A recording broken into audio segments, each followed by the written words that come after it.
عدت کے حوالے سے ہم لوگوں میں بہت سی معاملات پائے جاتے ہیں، علم نہیں ہے، اپنی اپنی رائے لوگ دیتے ہیں، جبکہ ہم سب کو، مومنین مومنات کو، مسلمانوں کو اہل علم سے رجوع کرنا چاہیے، قرآن کی طرف، حدیث کی طرف رجوع کرنا چاہیے، تاکہ ہماری زندگی کے معاملات اچھے ہو جائیں اور ہم گناہوں سے، کفر سے بچ جائیں۔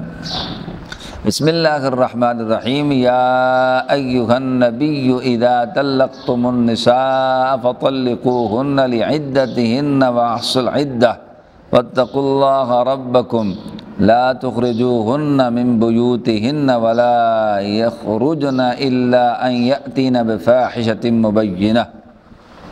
نبی کریم صلی اللہ علیہ وسلم کو رب ذوالجلال نے ارشاد فرمایا، اے نبی کریم صلی اللہ علیہ وسلم، لوگوں سے فرما دو جب عورتوں کو طلاق دو تو انہیں عدت کے وقت کے لیے طلاق دو اور عدت کا شمار رکھو۔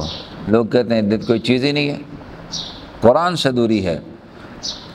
عدت کے وقت کے لیے طلاق دو، عدت کا شمار رکھو اور اللہ سے ڈرو جو تمہارا رب ہے۔ نہ عدت میں عورتوں کو ان کے رہنے کے گھروں سے نکالو اور نہ وہ خود نکلیں، مگر یہ کھلی بات بے حیائی کی بات ہے۔ ایک آیت یہ آگئی۔ دوسری آیت میں رب ذوالجلال نے فرمایا والمطلقات یتربصن بانفسہن ثلاثۃ قروء ولا یحل لہن ان یکتمن ما خلق اللہ فی ارحامہن ان کن یؤمن باللہ والیوم الآخر۔ ترجمہ: طلاق والی اپنے آپ کو 3 حیض تک روکے رہیں۔ طلاق ہو جائے تو 3 حیض رکنا ہے، اور انہیں یہ جائز ہی نہیں ہے، حلال نہیں ہے کہ جو کچھ خدا نے ان کے پیٹوں میں پیدا کیا ہے وہ چھپائیں، اگر اللہ تعالیٰ اور قیامت کے دن پر ایمان رکھتے ہیں۔ 3 حیض طلاق ہے، 3 مہینے، اگر ان کے پیٹوں میں کچھ ہے وہ نہ چھپائیں، اللہ پر اگر ایمان رکھتی ہیں، قیامت پر ایمان رکھتی ہیں۔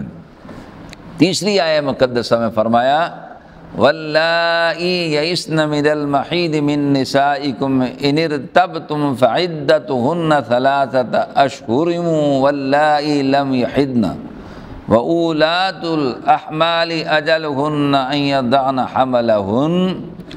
اور تمہاری عورتوں میں جو حیض سے نا امید ہو گئی ہیں، اگر تم کو کچھ شک ہو تو ان کی عدت 3 مہینے ہے، اور ان کی بھی جنہیں ابھی حیض نہیں آیا۔